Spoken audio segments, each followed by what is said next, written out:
Salam sepak bola, teman-teman netizen atau warganet yang saya hormati semuanya. Welcome back ke konten terbaru dari channel YouTube Triple B. Dan di konten terbaru hari ini sudah jelas dan pasti, saya ingin memberikan analisa dari dua pertandingan Liga Champions yang telah memasuki babak 16 besar leg kedua. Pertandingan pertama adalah antara Liverpool versus Paris Saint-Germain yang berakhir untuk kemenangan Paris Saint-Germain melalui adu penalti.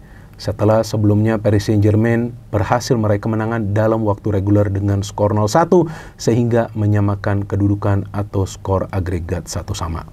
Dan pertandingan kedua antara Barcelona versus Benfica yang berakhir untuk kemenangan Barcelona dengan skor yang meyakinkan 3-1 sehingga Barcelona juga lolos ke babak perempat final dengan total skor agregat 4-1. Dan dua tim lain yang telah lolos ke perempat final adalah Inter dan juga Bayern Munchen, dan dua tim tersebut nanti akan bertemu di babak perempat final. Artinya memang sudah ada kejutan yang terjadi di Liga Champions musim ini teman-teman, karena satu tim unggulan telah tersingkir lebih awal, yaitu Liverpool. Jujur saya tidak pernah menyangka bahwa Liverpool akan tersingkir secepat ini, karena memang form dari klub ini sedang bagus-bagusnya. Bukan saja di Liga Premier Inggris, tapi kita tahu bahwa sebelumnya di fase Liga, Liverpool adalah tim yang superior yang selalu menang. Dan di leg pertama walaupun mereka bermain buruk di kandang Paris Saint-Germain, tapi tetap saja mereka bisa menang. Ya apakah itu karena memang para pemain Liverpool punya determinasi yang kuat, atau juga memang karena mental mereka lebih kuat musim ini dengan performa mereka yang memang lagi on fire di English Premier League. Tapi ya Liverpool memang adalah tim yang sulit ditaklukkan musim ini. Namun para pemain Paris Saint-Germain membuktikan bahwa asalkan mereka berani bermain terbuka dengan lebih cepat mengalirkan bola ke ruang pertahanan Liverpool, maka kemungkinan mereka akan menciptakan kepanikan di ruang pertahanan Liverpool, dan memang itu yang terjadi loh teman-teman. Meskipun Liverpool memulai pertandingan dengan lebih baik, ya kan, Salah yang mendapatkan 2 peluang untuk mencetak gol. Dan memang Liverpool memulai pertandingan dengan niat untuk bisa mencetak gol lebih cepat. Tapi setelah 8-9 menit terlihat para pemain PSG ini lebih berani untuk menguasai bola. Dan saya melihat kunci PSG meraih kemenangan itu adalah karena memang mereka kuat di tengah. Jadi Fabian Ruiz, Neves, ya ini dua pemain yang sangat penting di tengah, plus adanya Vitinha juga. Vitinha beberapa kali memberikan umpan kunci, ya kan, kepada Barcola atau juga kepada Dembele atau juga kepada Kvara. Jadi memang para pemain Liverpool tuh kalah di tengah, tidak seperti biasanya Gravenberch dan juga McAllister lemah banget di tengah. Gak nyangka saya, Salah juga cuma di babak pertama aja yang kelihatan banyak kontribusinya. Babak kedua ya walaupun Liverpool memang terlihat lebih berani menyerang ya dan coba untuk menyamakan kedudukan, tapi gak banyak peluang juga yang bisa mereka ciptakan. Justru para pemain PSG setiap kali menyerang tuh kelihatan lebih berbahaya, karena switching play-nya dari PSG itu jauh lebih cepat. Dan Dembele ini kan pemain yang bermain sangat nyaman ya, mulai juga dari leg pertama ya, terlepas dia melakukan kesalahan tuh pada saat dia tidak track back di leg pertama, ya kan, sehingga memang Liverpool kemudian bisa mencetak gol. Tapi saya melihat secara permainan pemain ini memang sangat penting dalam urusan menyerang, dan ya wajar lah dia bisa mencetak gol karena ya para pemain Liverpool panik di ruang pertahanan, padahal itu adalah situasi yang biasa-biasa saja. Jadi saya melihat bahwa para pemain Liverpool mungkin tidak menyangka bahwa Paris Saint-Germain juga akan berani keluar menyerang. Karena sebagai tim tamu logisnya mereka bermain bertahan dulu, main counter, tapi enggak. Nah dengan mereka bermain menyerang, para pemain Liverpool mau tidak mau harus mengandalkan yang namanya direct passing. Lebih cepat bola itu diberikan ke depan. Sama seperti PSG main, cuma tidak selalu akurat. Nah ini menjadi problem bagi para pemain Liverpool. Dan Salah ini memang benar-benar dikawal ketat ya. Karena sebetulnya Salah ini yang merupakan pemain kunci bagi Liverpool, dengan skill individunya, dengan kemampuannya memberikan passing-passing yang akurat, atau juga umpan kunci. Kita tahu dia adalah pemain yang sangat penting bagi Liverpool, tapi dia dikunci. Dan PSG ini bisa menang karena memang para pemain mereka tidak melakukan satupun kesalahan yang akan bisa dimanfaatkan oleh para pemain Liverpool. Tapi di backline Liverpool, Van Dijk berkali-kali melakukan kesalahan. Dan jika di leg pertama itu Alisson mainnya bagus, maka di leg kedua ini saya melihat Donnarumma on fire juga. Itu dari Diaz tuh, yang dia bisa melakukan save itu saya kira udah gol loh, yang sundulan dari Diaz di babak kedua. Tapi menariknya di extra time, justru para pemain Liverpool tampak kelelahan. PSG mendominasi loh jalannya pertandingan. Itu coba ditambah lagi 5 menit. di extra time babak kedua, mungkin sudah menang itu PSG. Luar biasa.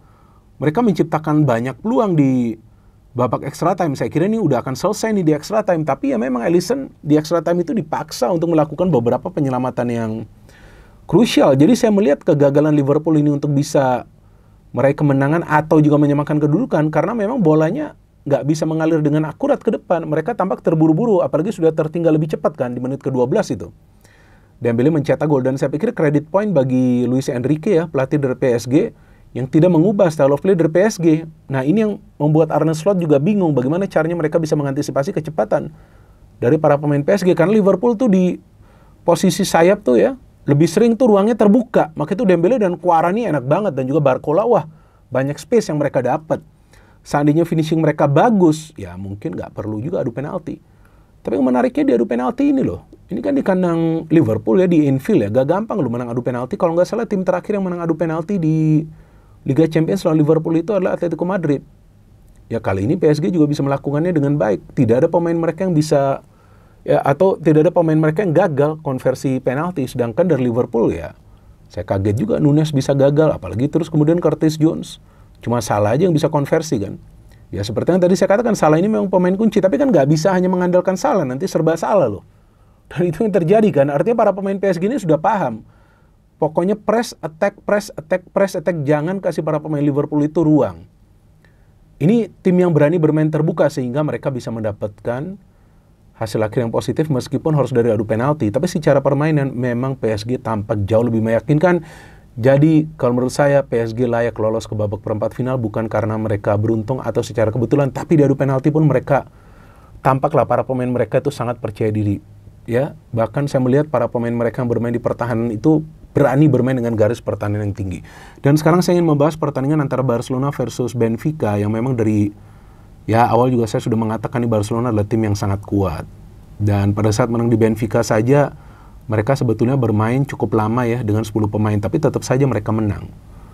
Dan memang Barcelona musim ini kelihatan lah sebetulnya di defense itu nggak begitu kuat ya. Sering banget lah kecolongan tuh mereka. Tapi di tengah dan juga di depan nggak ada obatnya.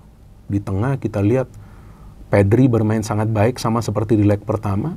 Apalagi di depan tuh adanya Rafinha, Lamine Yamal. Gak ada pemain Benfica yang bisa mengawal Lamine Yamal. Gila dia itu, belum lagi Lewandowski. Dan saya melihat ketidakmampuan para pemain Benfica untuk bisa menutup ruang ya, yang membuat mereka berkali-kali itu kecolongan. Dan saya pikir ya seharusnya Barcelona bisa menang dengan mencetak lebih banyak gol. Mungkin 5-1 atau 6-1, banyak peluang. Dengan mudah mereka bisa menciptakan peluang. Ini kemenangan yang gampang ini bagi Barcelona meskipun Benfica sempat menyamakan kedudukan. Jadi saya melihat para pemain Barca tuh kalau nyerang, ya nyerangnya secara sistemnya itu pemain yang paling dekat dengan bola itu, ya harus mencari ruang supaya dapat umpan, dan pemain yang menguasai bola itu harus memberikan umpan ke pemain yang paling dekat. Jadi teman-teman coba lihat deh, kayak Lamine Yamal pada saat memberikan umpan, dia cari pemain yang paling dekat. Ya, walaupun dia akan coba untuk mengirimkan umpan tuh ke tiang jauh, tapi dia sudah punya feeling pasti akan ada pemain di sana seperti Rafinha yang mencetak gol. Ini kan enak banget golnya. Sebelumnya juga hampir dia mencetak gol. Ya kan si Yamal baru 17 tahun loh pemain ini. Ya ini udah pemain bintangnya dari Barcelona, meskipun 17 tahun di Euro juga dia bermain sangat baik kan. Dan memanglah itu ketika Rafinha mencetak gol itu, waduh, saya melihat luar biasa ini pemainnya. Memang dia adalah top skor dari Barcelona ya dengan 11 gol ya di Liga Champions. Tapi memang para pemain Benfica gak bisa menjaga kecepatan dari para pemain Barca. Dan oke lah mereka bisa mencetak gol dari Otamendi itu kan dari set piece ya. Dan mereka juga berani bermain terbuka sehingga kemudian mereka kecolongan itu kan. Setelah Yamal mencetak gol yang brilian, luar biasa ini pemain lah.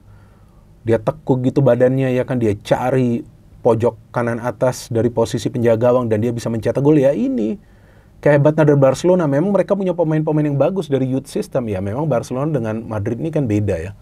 Madrid ya sistemnya beli pemain muda dari luar, kemudian mereka bina lah seperti si Vinicius, Rodrigo, ada Valverde juga kan. Tapi kalau Barcelona kan memang dari internal mereka ya, dari dalam negeri yang mereka optimalkan. Dani Olmo juga bagus lo mainnya loh. Araujo kan kali ini bermain bukan Kubarsi, oke Araujo main. Dan Chesney ya adalah dia melakukan save, tapi ada tendangan dari Pavlidis juga tuh ya. yang dia shooting terkena mistar, tapi dia sudah offside kayaknya itu.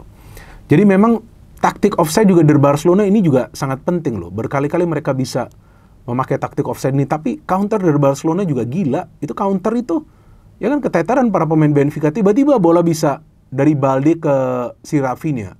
Finishingnya juga keren. Nah, ini finishing juga menjadi salah satu faktor Barcelona bisa banyak mencetak gol.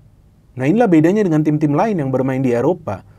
Seandainya para pemain PSG itu bisa melakukan finishing dengan baik, mereka gak perlu juga adu penalti. Dan kalau saya lihat sedikit mirip loh cara bermain PSG dengan Barcelona. Ya mungkin karena kan pelatih dari Paris Saint-Germain adalah mantan pemain dari Barcelona, dan juga mantan pelatih dari Barcelona yang sukses membawa Barcelona kan sudah lama ya, tahun 2015 kalau nggak salah menjadi juara dari Liga Champions. Tapi saya melihat PSG tanpa adanya Neymar, Mbappe, dan Messi lebih bagus mainnya karena lebih merata system of passing. Dan Barcelona, kekuatan mereka itu di tengah dengan adanya Pedri, kemudian De Jong juga masuk. Ini sumber kekuatan dari Barca, sehingga pemain di depan itu bisa fokus bagaimana caranya mencari ruang dan juga mencetak gol. Tapi sayang juga ya, prediksi saya gagal tuh. Saya kira kan bahwa Barcelona akan bertemu Liverpool di final, tapi ternyata salah saya prediksinya. Liverpool sudah tersingkir, jadi ya Barcelona ya saya harapkan loloslah ke final. Masa Barcelona nanti kalah di perempat final? Saya harapkan lolos, apalagi Hansi Flick sudah punya pengalaman kan sebelumnya sebagai pelatih Munchen, membawa Munchen juara. Ya kalau Barcelona lolos ke final, ya ini antara Madrid atau Arsenal, atau mungkin juga nanti yang lolos Paris Saint-Germain loh ke final loh. Keren loh tim ini mainnya, ya kan? Tapi nanti Barcelona kalau bisa lewati perempat final berarti akan ketemu pemenang Inter lawan Bayern ya kalau nggak salah ya. Wah itu dahsyat juga nanti kalau di semifinal Hansi Flick ketemu mantan timnya kan, Munchen kan. Wah bisa dahsyat itu pertandingan semifinalnya. Tapi saya melihat Barcelona adalah tim yang bermain dengan nyaman ya. Tampaklah para pemain mereka menikmati jalannya pertandingan, dan itu juga merupakan salah satu faktor mengapa para pemain Barcelona tuh sering kecolongan di defense mereka. Ya karena terlalu terbuka permainannya. Jadi kita tunggu nanti teman-teman, Barcelona akan bertemu tim mana, sama juga seperti Paris Saint-Germain. Tapi paling tidak, dua tim yang lolos ke babak perempat final ini membuktikan bahwa memang dengan taktik yang tepat ya, dengan bermain menyerang, mereka bisa lolos. Jadi kuncinya adalah bermain menyerang tapi dengan taktik yang tepat, yaitu mengandalkan pergerakan tanpa bola, mengandalkan umpan-umpan pendek, mengandalkan switching play, mengandalkan counter attack, dan kekuatan mereka yang inti itu berada di sektor sayap. Karena jika Paris Saint-Germain punya Kvara, Dembele, atau juga Barcola yang bisa bergerak silih berganti dari sayap, maka Barcelona punya Rafinha dan juga Lamine Yamal. Ya kita tunggu teman-teman nanti kelanjutan dari Liga Champions, dan tentu besok saya akan kembali membuat analisa dari pertandingan antara Atletico Madrid versus Real Madrid yang akan menentukan langkah dari Madrid untuk bisa lolos ke perempat final. Jika Madrid lolos, maka mereka akan ketemu Arsenal, dan itu tentu akan terjadi pertarungan yang hebat. No hate, no politics, only football. Salam sepak bola.